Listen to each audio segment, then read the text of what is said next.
What's up, Chica Project? We are in City Hall in the chamber where all the magic and all the policy making happens. So I'm Councilor at Large Julia Mejía, the first ever Afro-Latina to get elected in 2019, and yes, by one vote.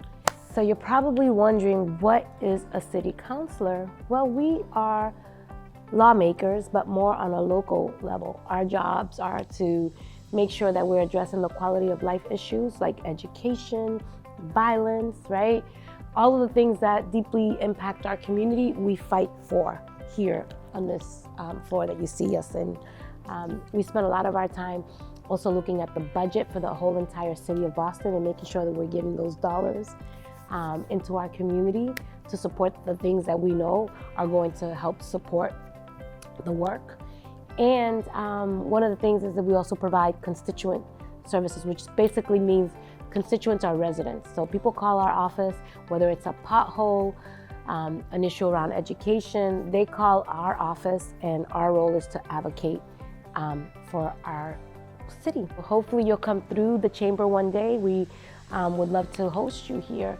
If you have an idea, a protocol, a policy or a procedure or a program that you'd like to see happen here in the city of Boston, I'm your girl. Come look for me. Imagine being the first Latina to ever be elected on the council. And every day I walk here, I see all of these men who have led over the council. They were the president of the city council. Year after year after year, men after men after men, primarily white. And it wasn't until recently, in the last, 6 or 8 years, that we've had women of color represent us on the council as the president council, which is crazy. That we say we've come far, but we haven't come far enough.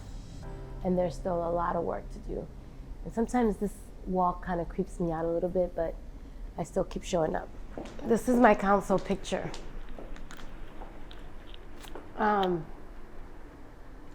There's a photo that I took here with my mother, and my mom had her hand on this photo. And it was very, just thinking about that moment, it was because, my mom was undocumented for a period of time, and she and I cleaned offices together. So to have her daughter here was a big deal. And to be the first Latina, the first Afro-Latina, was even a bigger deal. This is my office, y'all. Julia Mejía, okay? Put the accent in that name. I remember one of the first council meetings, they mispronounced my name and I had to correct them. I'm sure many of you feel that way and have experienced that. So these are words that inspire me. We have to stand up to justice. We have to be bold. We have to be brave. We have to step into our power. So these things I say oftentimes, and they just continue to remind me and everybody who comes through this door to be inspired, okay? This is where the magic happens. This is my office. The council office is not as big as the chamber, but nonetheless, you'll see my office is painted orange, bright and loud, just like I am. And this is my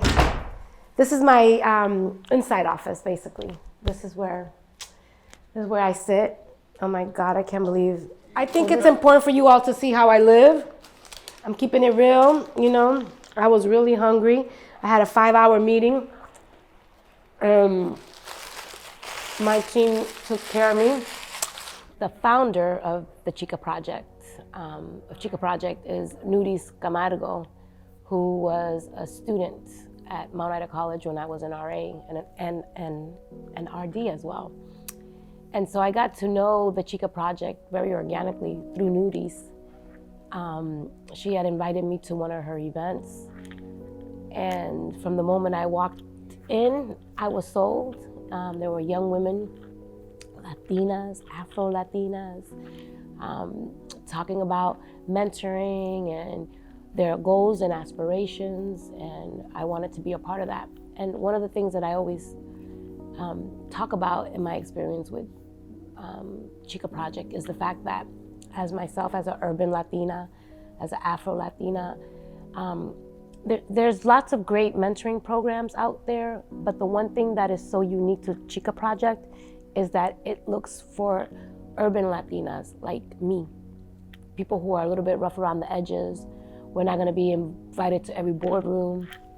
And people have a certain way of thinking about how Latinas are and how they should show up.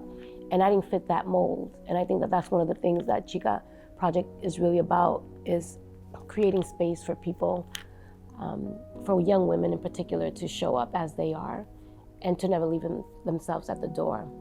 You know, when I was growing up, everybody used to make fun of me because of my hair. They used to tell me to vete pa'l salón, comb it, tame it.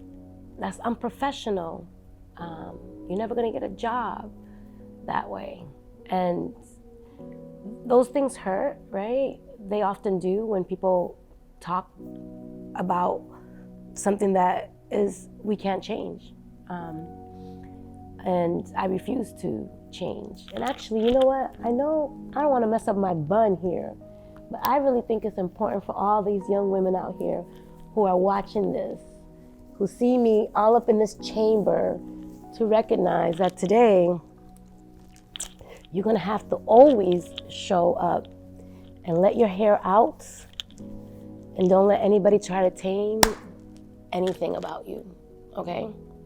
So be you, always. And whenever anyone invites you to the table, don't leave yourself at the door. Don't let them set terms and conditions. Show up as you, because you worked hard to be in that space. Now, I don't know what it looks like on the other end, but let me just tell you this: que te pajón is mine. So to all of you young women who are out there listening, always stand firm in your power. Recognize your truth, okay? Own it, and be unapologetic you, period.